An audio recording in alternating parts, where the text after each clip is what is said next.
मुगल साम्राज्य अपने पीक पर इतना बड़ा हो चुका था, लेकिन फिर भी वो पूरे भारत को कंट्रोल नहीं कर पाए, क्योंकि एक ऐसे किंगडम ने उन्हें 17 बार हराया जिसके बारे में 90% जनता जानती भी नहीं। बात हो रही है अहोम साम्राज्य की, जो भारत के इतिहास का एक काफी स्पेशल हिस्सा है, लेकिन फिर भी हमारे नेशनल इतिहास से कहीं छुपा हुआ है। Please give me 3 minutes of your time, जिसके बाद आप खुद डिसाइड कीजिए क्या अहोम इम्पोर्टेंट थे या नहीं। मुगल साम्राज्य अपने पीक पर प्रेजेंट डे बांग्लादेश तक पहुंच चुका था। 17वीं सेंचुरी में औरंगजेब के समय मुगल एम्पायर एक टॉलरेंट एम्पायर नहीं था। ये समय उनके सबसे ब्रूटल फेज से भरा हुआ था। इसी वायलेंस से नॉर्थ ईस्ट को बचाने का काम अहोम डायनेस्टी ने किया। लेकिन असम में और नॉर्थ ईस्ट में मुगलों को इतना इंटरेस्ट क्यों था? ये है ब्रह्मपुत्रा नदी, जिसके किनारे बसा था अहोम एम्पायर। ब्रह्मपुत्रा नदी का किनारा भारत का सबसे फर्टाइल लैंड माना जाता है, इतना कि आज भी लोग बड़े बड़े बुलडोजर्स लाकर यहाँ की मिट्टी चुराते हैं खेती करने के लिए। It's that good. प्लस जो भी आसाम को कंट्रोल कर सकता था, वो ईस्ट एशिया के ट्रेड को कंट्रोल कर सकता था। मुगलों की नजर उन प्रॉफिट्स पर थी। इसी चक्कर में 1615 से लेकर 1682 तक मुगलों ने बार बार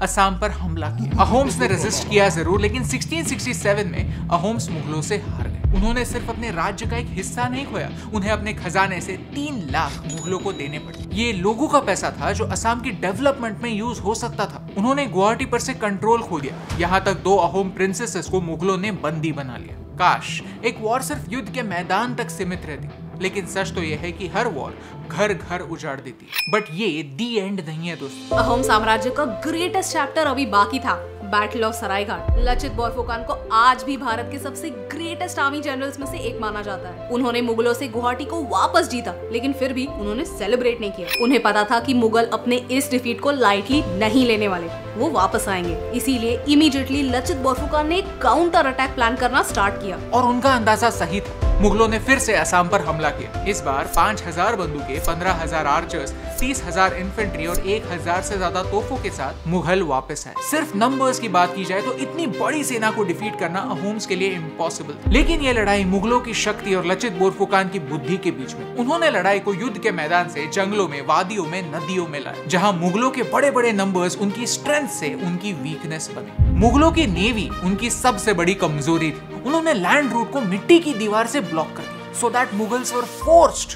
to use the navy। लेकिन युद्ध के टाइम एक समय ऐसा आ गया जब लचित बोरफुकन बीमार हो गए। आर्मी मन ही मन हारने लगी। एक टाइम ऐसा आया जब वो पीछे हटने की सोच ही रहे थे। तब लचित बोरफुकन ने कहा, अगर आपको पीछे हटना है तो आप हट जाओ, लेकिन मेरे राजा ने मुझे एक काम सौंपा, मैं वो काम पूरा करके ही घर जाऊंगा। मुगल हार गए, और इस हार के बाद मुगलों ने धीरे धीरे नॉर्थ ईस्ट को अकेला छोड़ दिया। अपना फोकस सेंट्रल इंडिया पर शिफ्ट किया, क्योंकि वो जानते थे कि अहोम आर्मी छोटी जरूर है, लेकिन कमजोर बिल्कुल नहीं।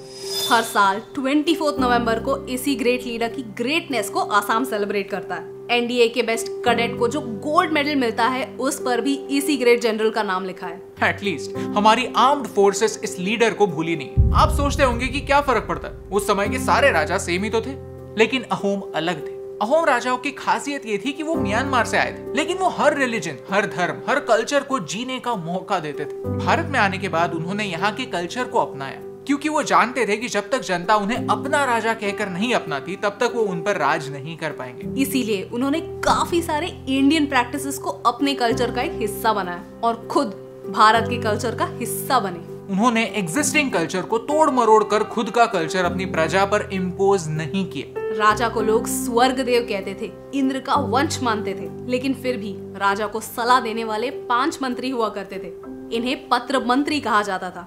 ये मंत्री अपने फील्ड के एक्सपर्ट्स हुआ करते थे और उनकी ही सलाह से राजा बड़े बड़े डिसीजंस लिया करते थे। They were good kings and maybe that's their crime। क्योंकि हम अच्छे रूलर्स को याद नहीं रखते, लेकिन बुरे रूलर्स की कहानियां फॉरवर्ड जरूर करते हैं। भारत के इतिहास का एक ही प्रॉब्लम है कि वो भारत की हिस्ट्री नहीं, सिर्फ दिल्ली की हिस्ट्री हमें सिखाता है। दिल्ली के रूलर्स के बारे में जानना कोई गलत बात नहीं, लेकिन सिर्फ दिल्ली के रूलर्स के बारे में जानना गलत बात है।